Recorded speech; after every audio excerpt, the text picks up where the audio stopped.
షర్మిల ఒక డిమాండ్ చేస్తూ ఉన్నారు సార్, ఆంధ్రప్రదేశ్లో జగన్ యాత్రల్ని నిషేధించాలి అని చెప్పేసి. సో టీడీపీ కూడా చేయడం లేదు ఈ డిమాండ్, షర్మిల చేస్తూ ఉన్నారు. ఎందుకు? షర్మిల కాంగ్రెస్ పార్టీ నాయకురాలు కాదామె, వైఎస్ జగన్ వ్యతిరేక పార్టీ నాయకురాలు. సో అసలు షర్మిల ఏకైక ఎజెండా జగన్ను ఎదుర్కోవడం.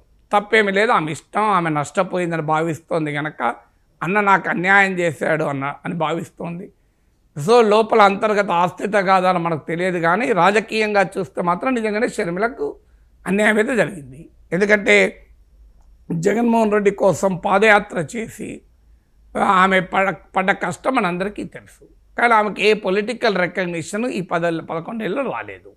ఇది ద ఫ్యాక్ట్ ఆఫ్ లైఫ్ కదా.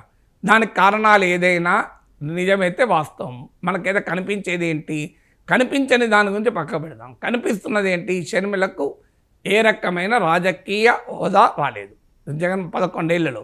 అంటే ఆమె పొలిటికల్ పర్సను, ఎందుకంటే రాజశేఖర రెడ్డి కూతురు రాజకీయాల్లో చిన్నప్పటి నుంచి చూసి పెరిగింది. ఆమెకు రాజకీయ ఆసక్తి అభిరుచి ఉంది కనుకనే కదా జగన్మోహన్ రెడ్డి కోసం అన్ని రోజులు పాదయాత్ర చేయగలిగింది, లేకపోతే చేయగలుగుతుందా పాదయాత్ర? సో కానీ ఆమెకు ఏ రకమైన పొలిటికల్ గుర్తింపు జగన్ ఇవ్వలేదు. సో అందువల్ల ఆమెలో ఆ వ్యక్తిగత కోపం ఉండడం సహజం, తప్పేమీ లేదు. ఎందుకంటే తాను నష్టపోయాను కనుక. మీకు ఆస్తి తగాదాలకు కూడా ఉన్నమాట నిజం, కానీ ఆమె జగన్మోహన్ రెడ్డిని ఓడించాలన్నా కూడా ఇది కరెక్ట్ వ్యూహం కాదు.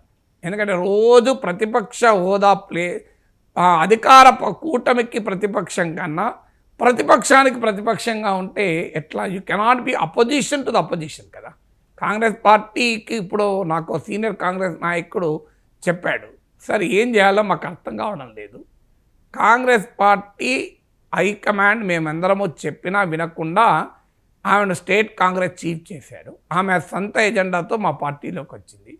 ఇప్పుడు ఆమెను పక్కకు పెట్టలేము, ఎందుకంటే ఆమె రాజశేఖర రెడ్డి కూతురు. ఆల్రెడీ రాజశేఖర రెడ్డి కుటుంబానికి అన్యాయం చేశారన్న విమర్శ మా పార్టీ పైన ఉంది. దాని ఫలితాన్ని కూడా మేము అనుభవిస్తున్నాము. సో ఇప్పుడు అని చెప్తే ఆమె వేరే యాక్టివిటీ లేదు, ఓన్లీ జగన్ను తిట్టే యాక్టివిటీ తప్ప. మేము అందుకే ఆమెను కాంగ్రెస్ అధ్యక్షురాలు చేయకండి, ఆమెను కావాలంటే కాంగ్రెస్ వర్కింగ్ కమిటీలో తీసుకోండి, కర్ణాటక నుంచి రాజ్యసభకు పంపించండి, పీసీసీ ప్రెసిడెంట్ మాత్రం చేయకని చెప్పినా మా హైకమాండ్ వినలే. ఇప్పుడు మా హైకమాండ్ కూడా తలలు పట్టుకొని ఏం చేయాలో అర్థం కాక మళ్ళీ ఆంధ్రప్రదేశ్ కాంగ్రెస్ నాయకుల్ని సలహాలు అడుగుతున్నారట, ఏం చేయాలి షర్మిలతోని అని. నాకున్న సమాచారం చాలా సీనియర్ మోస్ట్ కాంగ్రెస్ లీడర్ చెప్పిన మాటలు. సో ఎందుకంటే వాళ్ళకి అర్థమవుతలేదు ఏం చేయాలి. సో ప్రతిపక్షంగా అధికార కూటమికి వ్యతిరేకంగా రోజు పోరాడితేనే ప్రతిపక్షం రిలవెంట్గా ఉంటుంది. వాస్తవంగా ప్రతిపక్షంగా జగన్మోహన్ రెడ్డి ఫెయిల్ అయిన అంశాల్లో కూడా కాంగ్రెస్ పార్టీ ముందుండొచ్చు. ఇప్పుడు ఉదాహరణకు కేంద్ర ప్రభుత్వ విధానాలు ఉన్నాయి, ఎక్కడా జగన్ దానికి వ్యతిరేకంగా మాట్లాడాడు. ఆంధ్రప్రదేశ్కు నరేంద్ర మోడీ ఏమీ చేయలేదు అనే అంశంపై కూడా జగన్మోహన్ రెడ్డి మాట్లాడాడు.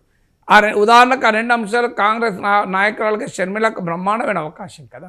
అలా ఎప్పుడు కూడా మహామంత్రి తిమ్మర్స్ కథ ఉంది, ఒక గీతను చిన్నదిగా చేయాలంటే ఆ గీతను మలపడం కాదు, పెద్ద గీత గీయాలి.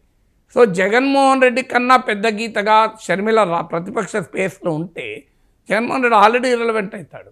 కానీ నిరంతరం జగన్ను విమర్శిస్తూ జగన్ నామస్మరణతో తెలుగుదేశం ఎట్లా జగన్ను మర్చిపోకుండా చేస్తుందో, ఎవరైనా పొరపాటు ఎప్పుడైనా తెలుగుదేశం ఆగితే షర్మిల కూడా అదే చేస్తుంది.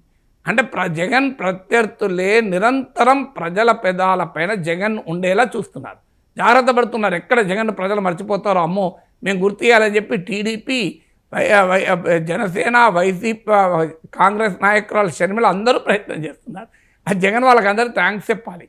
సో నన్ను రోజు మీరే రిలవెంట్గా ఉంచుతున్నారు. అసలు నా మాట లేకుండా, నా మాట రాకుండా మీ చర్చలు ఉండవు, డిబేట్లు ఉండవు, వార్తలు ఉండవు, పొలిటికల్ స్టేట్మెంట్లు ఉండవు, ఉపన్యాసాలు ఉండవు. ఇంకా జగన్కి ఏం కావాలి? ఆయన ప్రతిపక్షంలో ప్రశాంతంగా కూర్చున్నా కూడా యూ మేడ్ మీ పాపులర్ అంటారే, ఆ రకంగా ఉంది వ్యవహారం కదా.